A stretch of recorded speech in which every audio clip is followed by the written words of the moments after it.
These technologies have been really game changers for me as a performance marketer in particular, and I'm really excited. So, if you will, briefly introduce yourself. Tell us a little bit about what Drips does, and then I'll do the same with Blair. Sure. Drips is a conversational AI technology, first of its kind, focused primarily on home services, financial services, healthcare, and insurances. Essentially, we're driving conversations at the moments that matter most for those enterprises or the digital agencies that service them. We do that with what, again, we call conversational AI.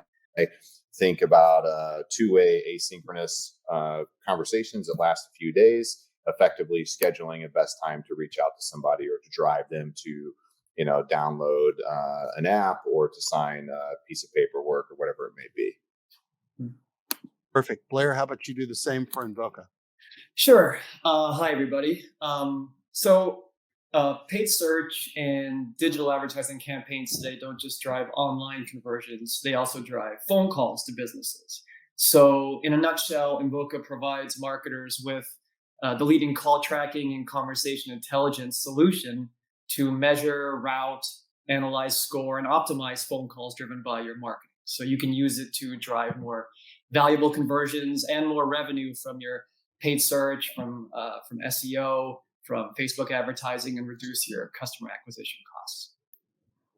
Perfect. So, and to even dumb it down from my perspective, basically it's conversational into conversation intelligence and conversational messaging.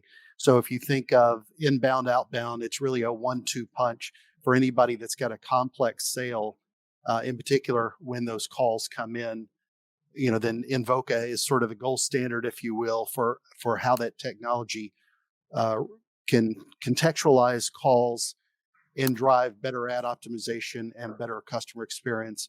The same thing goes if you're wanting to have any kind of conversation with people today. Unfortunately, it's not directly on their phones.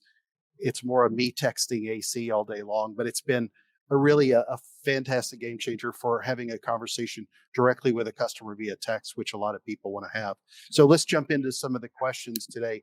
When most people think about optimizing their paid search campaigns, social, or anything along those lines, whether they're thinking about conversation in general, most people just think of typically the online conversions. We jump towards thinking about everything I can put on with heat mapping. How can I do a form, to look something different, with a button or some sort of color scheme or logos or whatever else. Talk a little bit about, Blair, how you handle that part of optimization, where that really fits in with what call intelligence does to optimize campaigns. Yeah, absolutely. So, first of all, I think what you said is absolutely true earlier. And that's that even though it might seem counterintuitive to think about phone calls driven by digital marketing, it's very true. Search, Google My Business, SEO, Facebook advertising drives billions of phone calls every month to businesses. So think about a consumer shopping for insurance or a loan or a car, or someone needs to book an appointment to fix their furnace or, repair their brakes or see a doctor or a dentist. Most people will start their research process online, but when they want to convert, they often will call that business to ask questions, schedule an appointment, make a purchase, so on and so forth.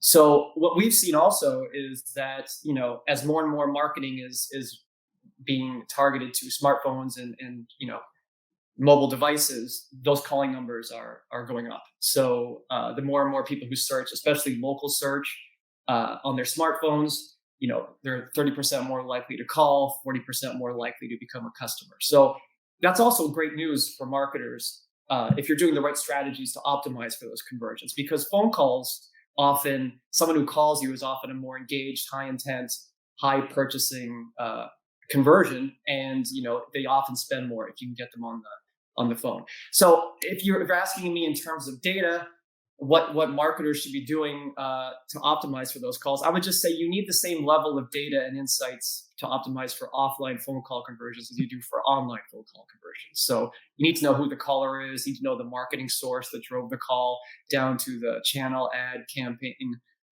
keyword search, the web pages they're calling from. And then you need analytics on the quality of the call. So not just how many calls you're driving from each source, but using AI to analyze what's said on a phone call, or connecting that call to revenue in your CRM system, analyzing the value of the call. Are they a lead? Did they convert to an appointment or opportunity? What are they searching for? What are they calling you about? How much revenue did that call generate? And then passing that data into all of the tools you're using to optimize your paid search, your Facebook advertising, your SEO, all that stuff, and then optimizing for what's driving the best results, both online and over the phone. So long answer to possibly a short question, but Well, there you no, go. I mean, to sort of conceptualize where I looked at it from the brand side just a couple of years ago as well is, I think where we hear a majority of all conversations today in paid search and social and all the commerce is that everything only is going towards e-commerce. And there's a lot of truth to that from an Amazon perspective. But if you're buying anything from a complex value, home services, life insurance, for the most part, a new car in this part of the world. I just dropped a podcast last week where I was talking to somebody in Asia who, conversational commerce is a big deal to them, where you can handle a lot of that on Facebook Messenger, but it hasn't been adopted that widely here because most people are still picking up the phone to have that conversation with somebody at a massive call center somewhere, and then figuring out what triggered those what was the keyword, for example, that they honed in on. Did they say, basket weaving or whatever the topic, sure, the widget word converted. I can take that and then go optimize my campaigns to either optimize on basket weaving or widgets. And so I think so much of what we hear, especially as digital marketers today, goes contrary to what you still see in at least 30% of the sales today. And that's something that I know that Invoke, and you were at Dialogue Tech before the Mm. acquisition, but even anybody in this space should really be able to capitalize on leveraging that. AC, how do you look at doing the same thing, especially with optimizing conversational text messaging in those conversations that help drive sales? Yeah, it's a great question. I think we are just an earlier part of the same funnel.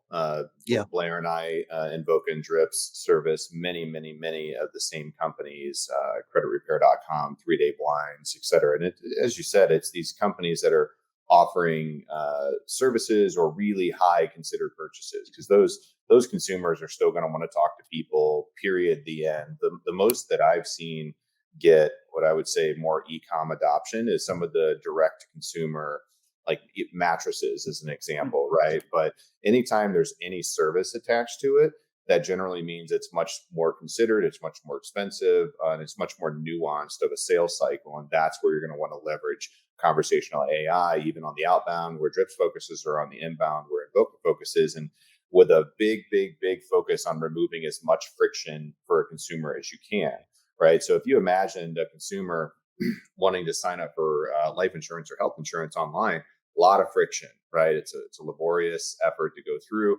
Eventually, enough years in the future, I agree that most of this stuff will go towards online as things get more automated. And, AI can handle more of the, figuring out who Kenneth is. But for now, it's better just to get somebody on the phone, talk through the nuances of their family, their house, their cars, whatever it may be, because it's so terribly nuanced. So what we do, very similar, I believe, to Blair, is we look at trying to create as much continuity via context. And what I mean by that is, if somebody's coming in from Facebook, that's a very different consumer than somebody that searched for it on Google, right? They should get a different landing page, different colors, different creative, whatever. They're already one is further down the buying journey. And then when it comes into Drips, we would want to reach out to that consumer with a very different message, right? One is more educated already, one isn't, right? So one, we may have a more, mention Facebook, mention Google, thanks for searching for us, glad you found us, things of that nature. And then when we pass that call, we get that person on the phone and we pass it into Blair's system, they're also going to want to know that it came from Google and here's what the person said in Drip. So we pass back what we call actionable insights. And again, with the whole purpose to add continuity through context. So if we already know that somebody lost their job and can't afford to pay their bill, we want to pass that information to the call center agent. That way they're not having to ask the same question again, creating more friction and creating a worse consumer experience. Yeah, fantastic point. So, what is the difference between this one's really more for AC, but what's the difference between conversational texting and other texting methodologies? Yeah, great question. I look at it in a few different lenses. Let's see. First, there's just kind of blast systems, right? You've seen these before. You can upload a list and send a bunch of messages, right? Kind of one-time efforts. Maybe you're trying to get your consumers to adopt some portal or trying to push out a special, who knows, but really just one-time shotgun blast, one-way push messaging. Then there's short code, which I think of, my favorite example is like Chipotle, right? Like I get, coupons once a week or once every 3 weeks from Chipotle saying, hey, if you want a free guac or, half off your burrito or whatever, come check in. It's not two-way. It's just meant to, keep me engaged with the brand and remind me in case I get hungry. Kind of like a traditional drip campaign, which isn't really what Drips does. Then there's two-way kind of agent enablement. So this would be just them giving somebody the ability to send and receive text messages. This could be a nurse, a loan officer, credit repair specialist, whatever it is. That's great, right? If you can do that, that makes a lot of sense. It gets problematic at scale, though, right? It's terribly expensive to staff out a call center like that. And then, excuse me, and then you have what Drips does, which is real conversational AI. You can't tell the difference between it and a human. And we are able to give that same one-to-one experience that enterprises are already always striving for. These big enterprises need to act very small to compete. We're able to give them that at scale. So that those are the various different categories I see. And if you're doing shopping cart re-engagement or selling, chips and guac, the push messaging is more appropriate. If you're doing more of a considered sale, as we've been talking about, then you have to be able to go conversational. All right, so Blair's still using the phone. If I want to think about optimizing, phone calls, optimizing for phone calls, whether it's search or digital advertising in general, what do most marketers, in your opinion, need to do? Yeah, well, we touched on it a little earlier. It starts, think about how you're optimizing for your online conversions today, and then it's just layering in the additional data for the phone call. So as I said, you need to be able to get attribution on what's driving calls, as well as analytics on the quality and intent outcome of those calls. And when you combine those together and pass those into the tools you're using, like Google Ads or Google Analytics, SA360, Adobe Ad Cloud, whatever the tools you're using to optimize your media, then you can start making the right decisions, or have Google Smart Bidding or the bid management tools do those optimizations on your behalf. But the point is that you can't optimize what you don't measure. So it's not just measuring what's driving calls, but what's driving the right types of calls and what's driving the wrong types of calls, so that you can cut out those keywords or those landing pages or ad campaigns that are driving, say, support calls or spam calls or something that you don't want to be spending your budget towards driving. Maybe if you're in healthcare, you only want to put your budget towards driving calls from new patients versus existing patients. So you don't want to be able to, you want to be able to have insights in the places that matter with the right data that can tell you what's doing what, so you can make those types of optimizations. I would also add that, as a marketer, it is important, to consider the experience of when somebody calls you. So being able to, when someone's calling for Well, that's my next question, Blair. Oh, okay. Yeah, Well, that was literally my next question. So I'm going to make this team kind me of a up jump and ball. team me Yeah, I'm up going to and make we'll this go. kind of a jump ball. So for both of you, I think we spend so much time talking about ad optimization, especially in performance marketing. How do you think for both of you? How do you think your technologies help amplify a better customer experience for people? And I'll start with you, Blair, since I cut you off. Okay. Well, yeah, as I said, I think there's two main ways. And one thing is using what's data from the phone call to optimize the online experience. So what I mean by that is, if somebody calls your insurance company or your dealership or your mattress store or your call center, and you know that they are a lead, but they didn't convert on the phone call, you can then show them ads on Google Ads or Facebook or display, or send them emails or direct mail even for what they're calling about based on what their interests are. So if they're a good lead, they're worth spending more money on. Let's make sure that they see the right advertising, the right messaging for what they're calling about, for what stage of the customer journey they're in.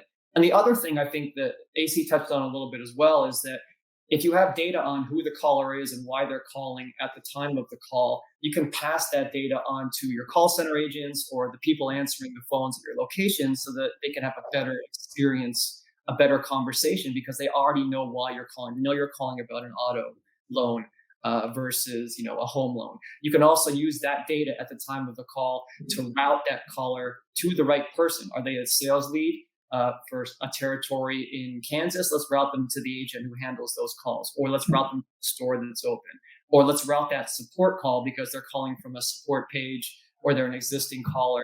I have that data at the time of the call. Let's route that person right away to the best people in charge of handling that so that they have the best possible experience. AC, how about you? Same goes. A few different things. Again, I just think it's all about creating continuity, right? Like making it as easy as possible for the consumer, the right ad for the right consumer at the right time.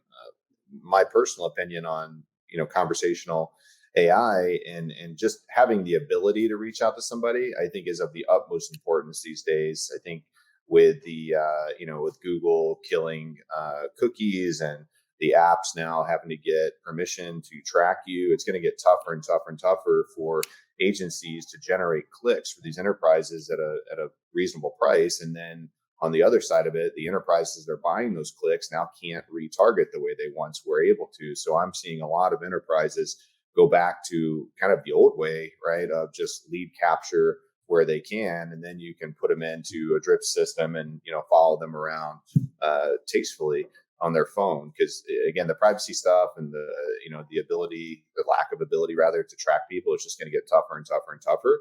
So I think everybody has to have an offline. They have to have an offline strategy. I know AC and I are also both members of Leads Council and really spend a lot of time. And I know Blair that your team is as well. But this is a easy question, I think, for all of us, because a lot of digital marketers think about themselves also in the lead generation space.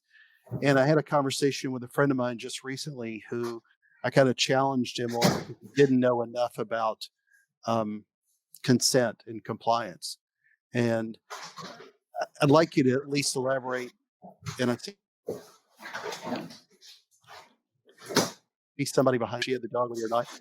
But how do you look at compliance and think about that from that perspective? Because this is becoming more and more prevalent, especially in the lead generation space. AC, I'll start with you. Yeah, I mean, again, Ben Sullivan and Invoca and I both sit on the board at the Leads Council. I'm VP of the Leads Council. It's a huge focus for us. Compliance has always been a big focus for Drips because we've been in the outbound space, right? Just like a call center has to be, cognizant and careful of, just something as simple as a DNC, right? If somebody asks to not get called again, you gotta make sure that's buttoned up. Now, on getting the consent, that's really on our clients, but we're working with the best in class companies there are. So, and they're working with the active prospects and Journeys of the world to have some third party capture of that consent, or if they're working with their existing member base, they have existing business relationships, right? So there's all different kinds of use cases.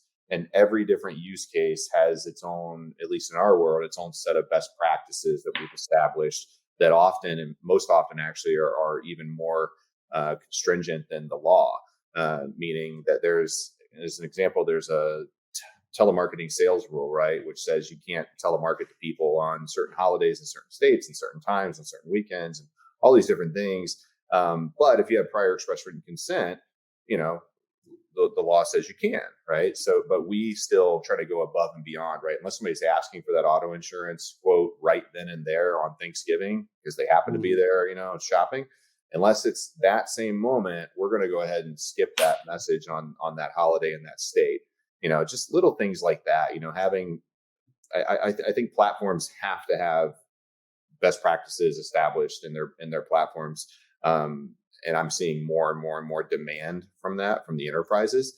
I mean, you're just not going to get to work with, a Fortune 100 or Fortune 1000 if you don't have opinions on this stuff. And it's terribly nuanced. Like there's something, think of bill pay reminders as an example. If you just forget to pay your whatever, your Liberty Mutual bill, in some states, the moment that bill is due, if you try to reach out to that person, it's considered a collection effort, even if it's not in collections, even if it's first party, even if you're still active on the policy. In certain states, they consider a collection. So you have to follow the state's collections rules. And certain states have certain things you can say and can't say, and others have limitations to when you can reach out. Florida just had a new private right to action.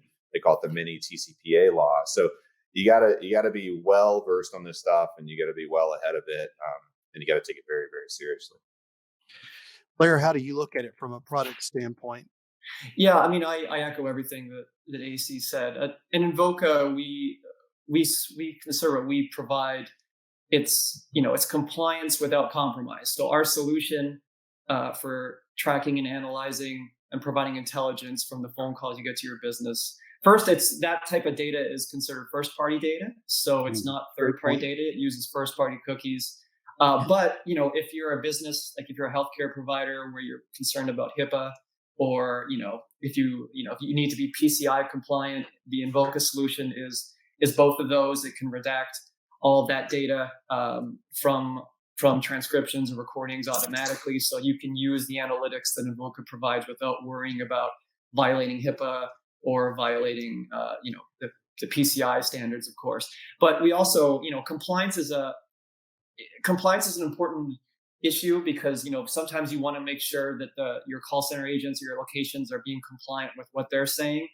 We have a solution that we rolled out called Invoca for Sales, where it'll analyze the conversations and use AI to create a scorecard and analyze all the calls and your agents to make sure that they are compliant. If there's a script they should be following, you can use AI to run analytics for you. So if you get 100,000 calls a month, the AI can run analytics on all of those and ensure your agents are compliant or flag the ones that are not, and then you can follow up with them to make sure that they're providing and saying the right things to the customers. But yeah, we take data collection extremely seriously, and when we make sure we are compliant with all the major privacy laws. This is a personal opinion case, or a personal question, if you will. Sorry, I think I babbled that. How do you look at Facebook, the Facebook TCPA recent ruling? Does that mean much to you? I know neither of these are, it's not conversational texting and it's not conversational intelligence, but help define, if you will, if you can think through what this is and what it isn't, because I think for a lot of people they lump all of it together. And at least from my understanding in the big TCPA ruling, it was Facebook versus, and I believe the person's name was Dugwid. But basically, the Supreme Court ruled that auto dialers were defined by their function, either store or produce telephone numbers from a random or sequential number generator. But Facebook wasn't doing that. And so I think sometimes a lot of people maybe get confused with probably even texting with that sort of conversation. AC, that again is nothing. I think there's so many people that have abused this that it all gets lumped together. And to your point earlier, you guys take compliance really seriously, and I know how stringent the Leads Council is. I know when I was on the brand side, a lot of the questions that come up more from legal than they do from the marketers, because they know the power of having a conversational intelligence. So maybe a better question is, help me dispel what is legally compliant and what is not from a best practices standpoint. And I'll throw that to AC.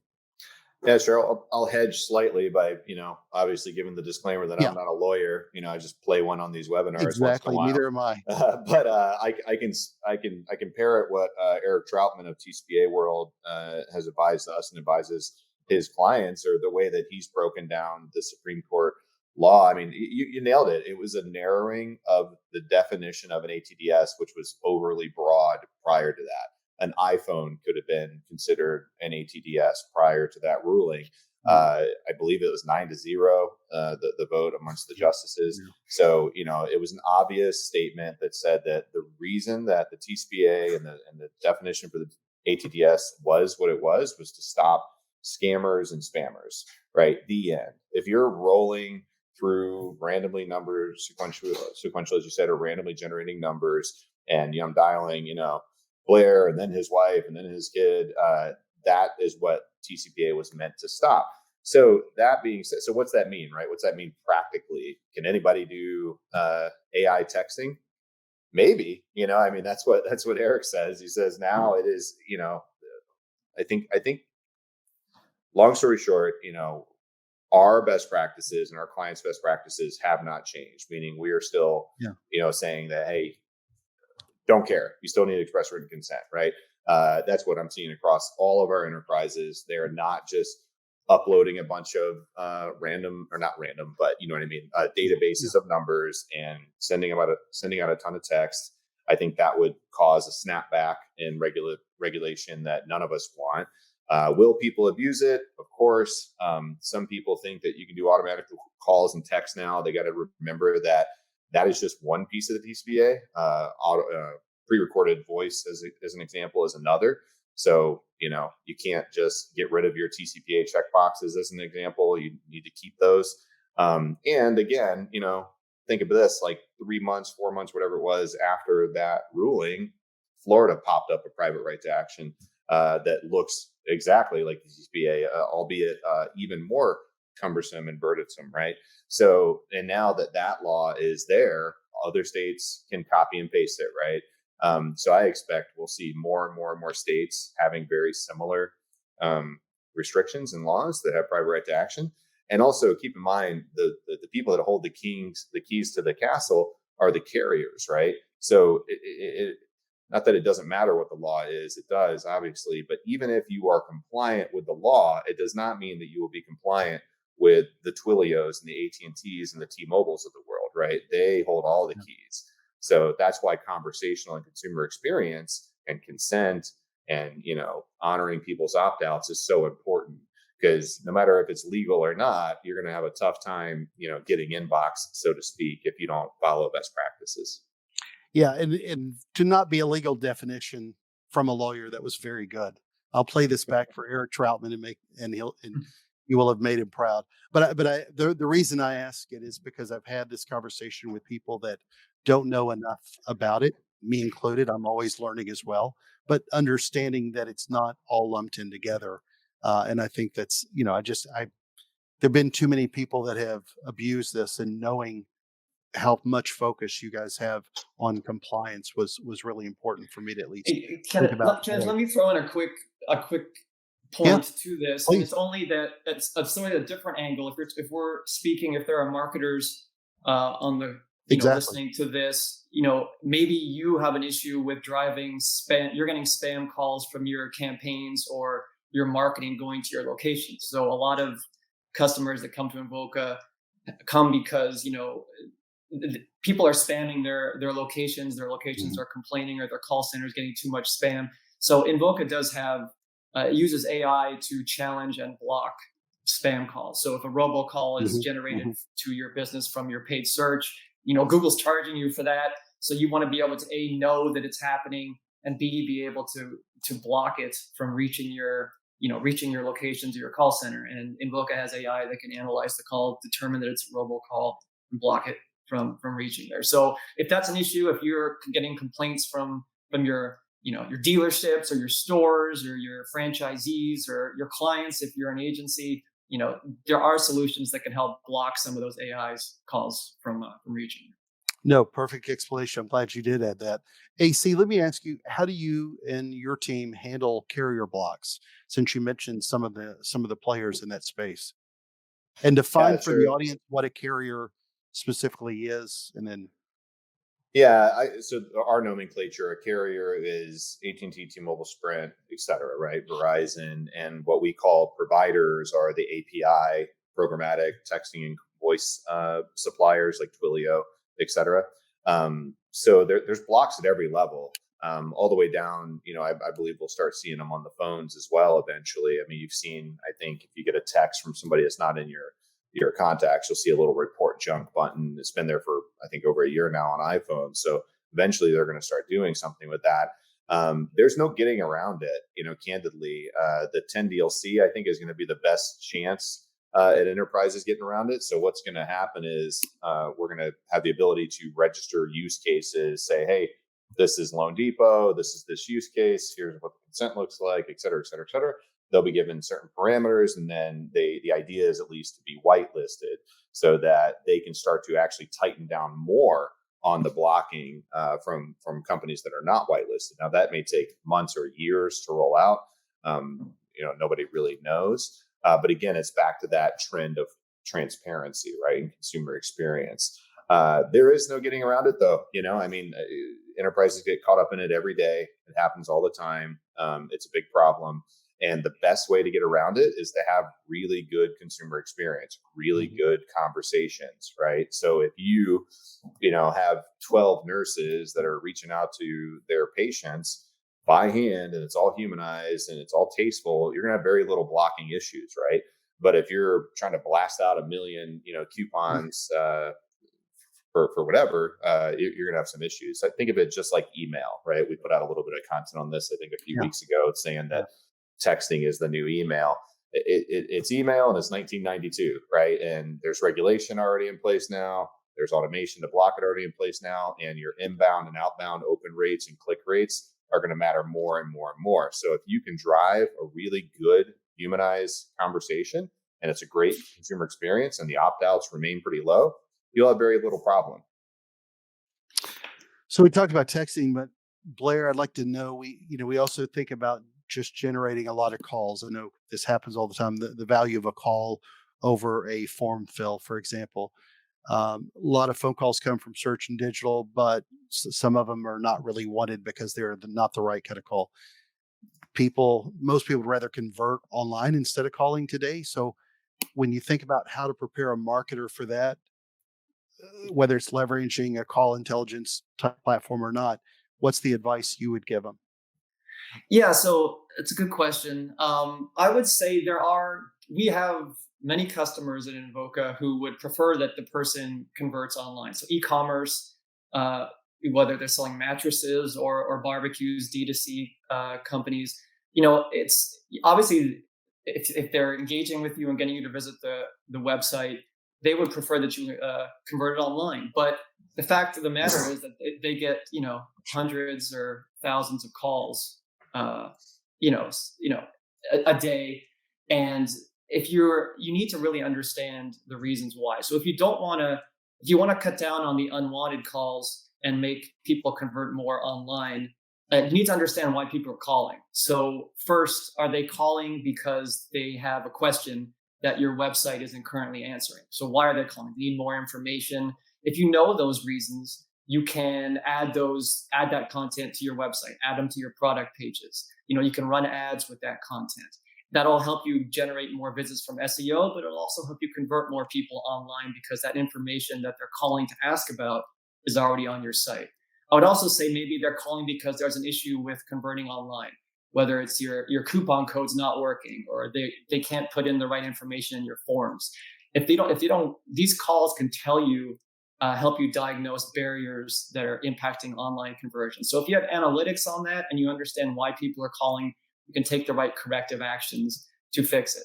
But I will again say that, people are calling you for a reason, and it's not always a bad thing. For some of these D2C and, e-commerce sites, especially if there's a B2B component to what you're selling to a business, these orders that you're getting over the phone are often the largest ones. People are calling because they have a lot of money to spend and they want that reassurance of talking to somebody before they place that order. So don't be afraid of the phone calls, but at the same time, you can get some analytics on why they're calling and take some corrective actions to reduce some of those unwanted calls and have more people convert on your online flows. AC brought up a good point a moment ago. I wanted to kind of expand on for both of you. You talked about sort of the consumer's preferred methods.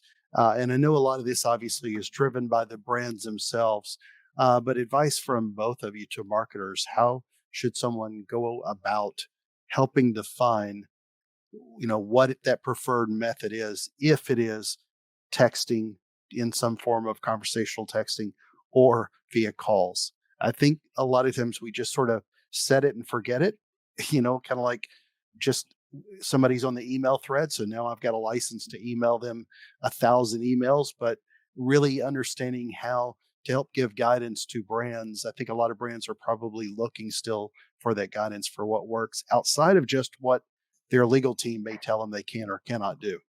I I actually think a lot of brands are still looking for this perfect, omni-channel solution that, in my opinion, doesn't exist. I think that that is a myth. I think it's never going to work the way that I think we would all love it to, right? Like, Mm. I think it's use case specific. Like if I forgot to, buy the socks that were sitting in my shopping cart, then an email drip campaign is appropriate. If I'm trying to schedule a call with my rep at Liberty Mutual, a conversational texting followed by a call, followed by getting that into inbound into Avoca is appropriate. If I need to pay a bill and I have the app installed on my phone, a push notification first is appropriate.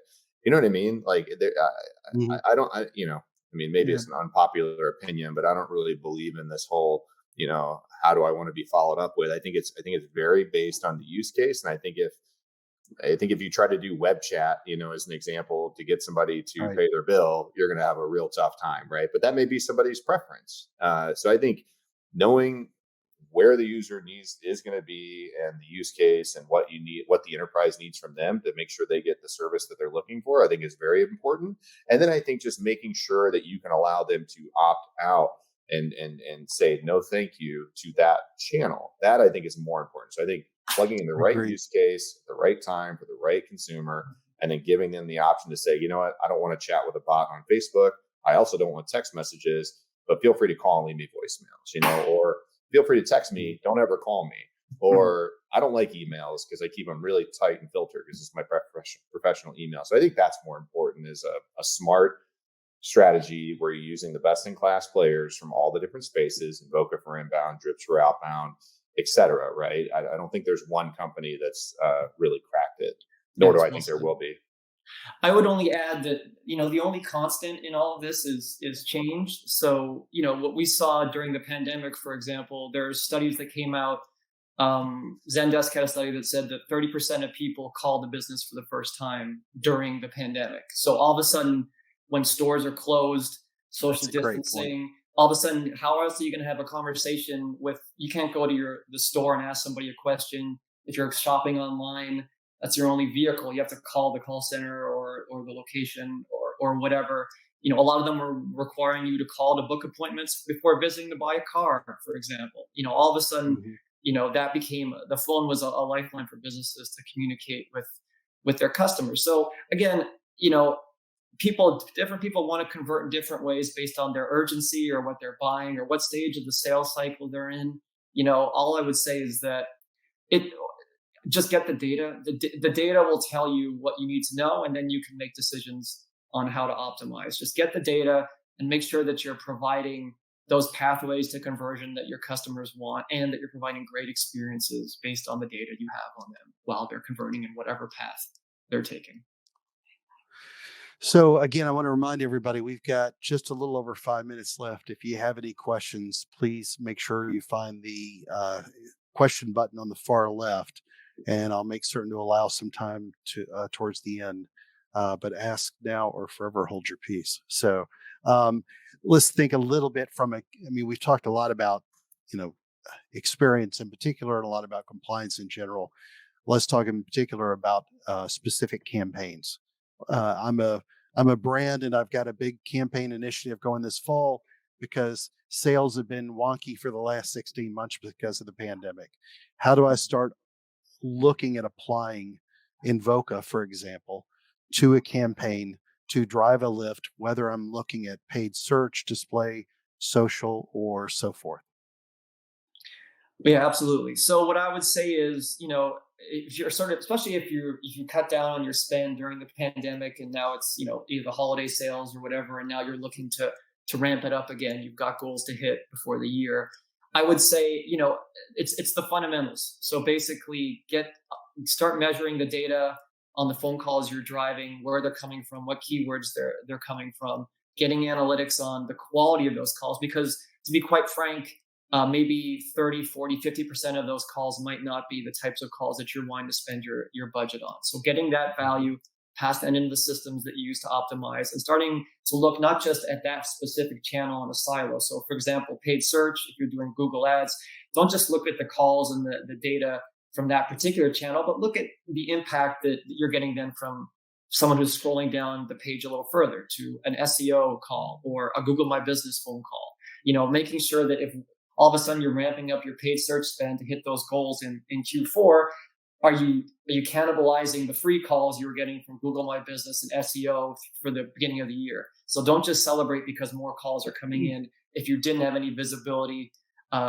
some of those calls might have been coming free from Google My Business. So again, it's just really about the data, providing the right experience. One more thing I would say is, this is something that marketers don't often think about. It's that you just assume that if you generate a call to your service center, your dealership, your store, your franchisee, that they're answering and converting the phone call.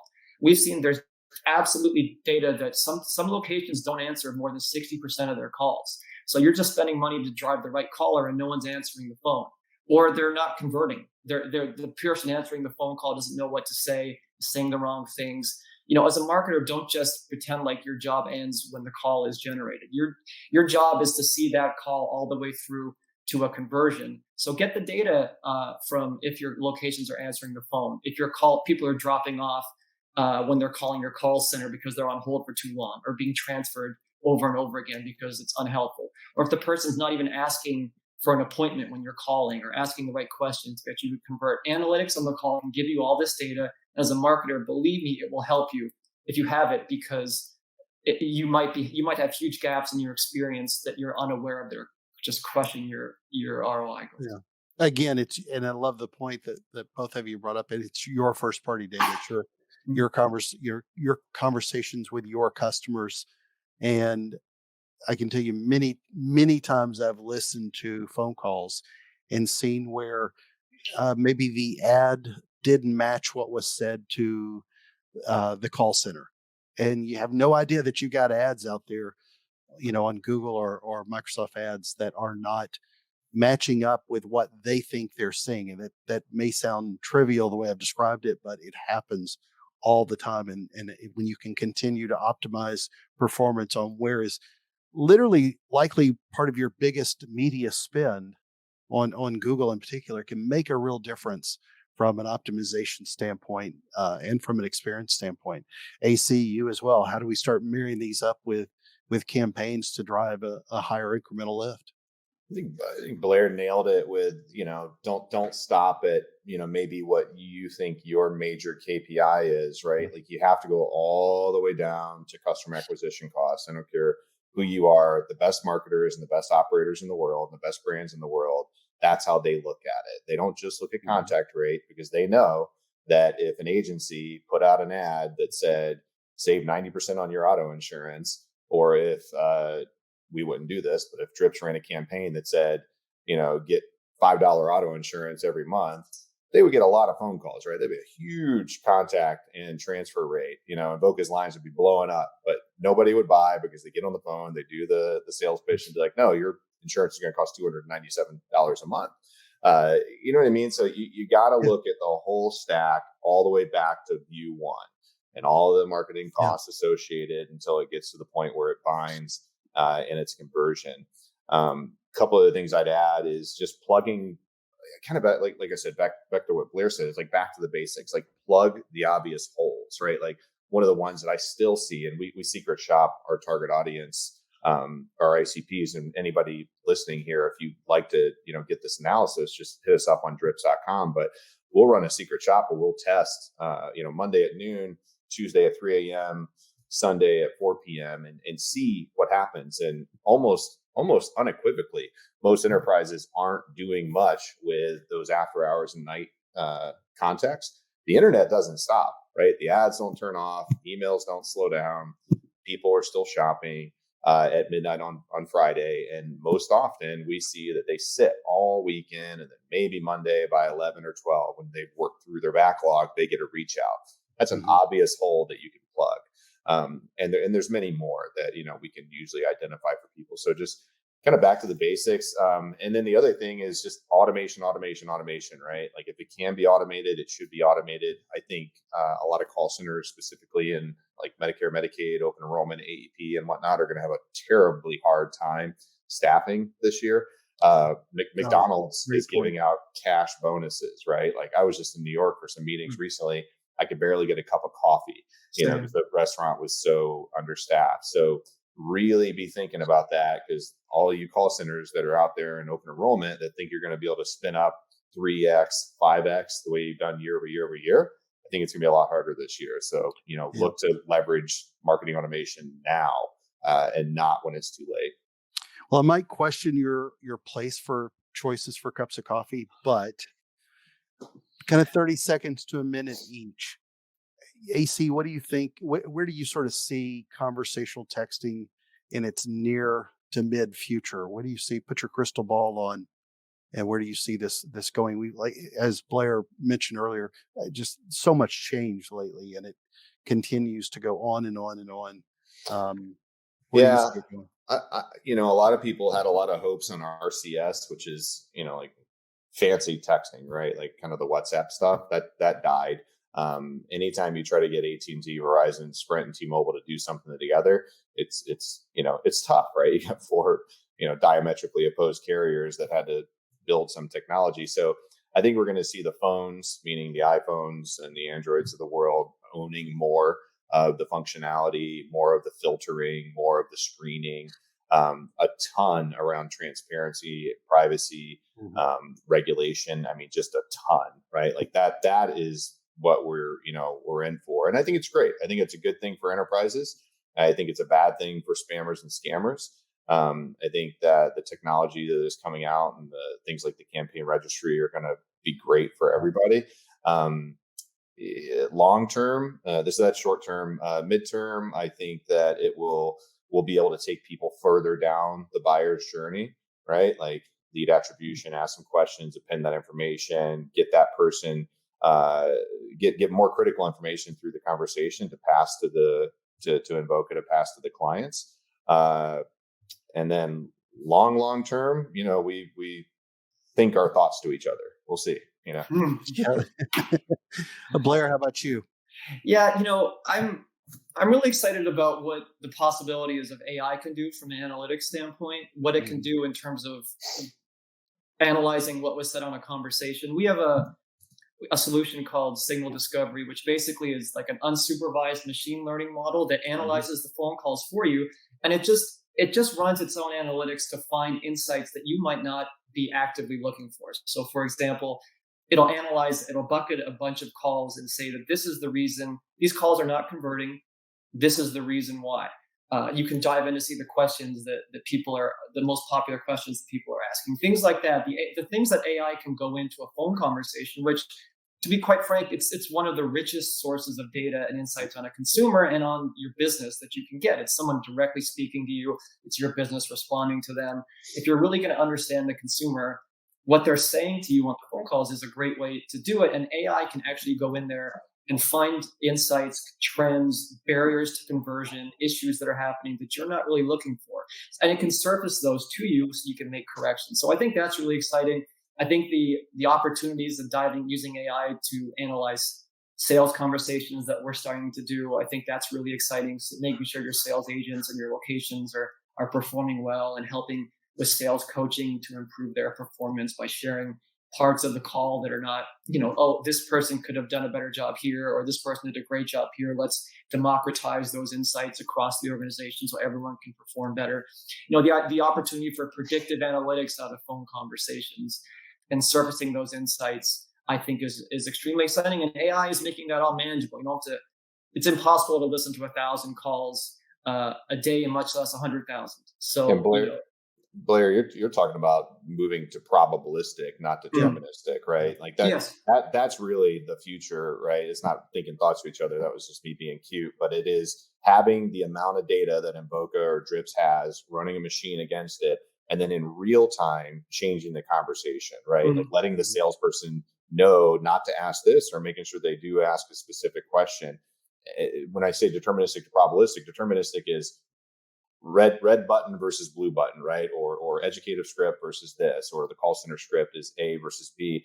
Probabilistic means you look back at everybody that ever looked like Blair, right? And then you change it on the fly, one to one. Mhm. That's going to be the best in class, and that's a lot of the stuff that we're both working on. Oh, Yeah. agreed. Well said. Well said.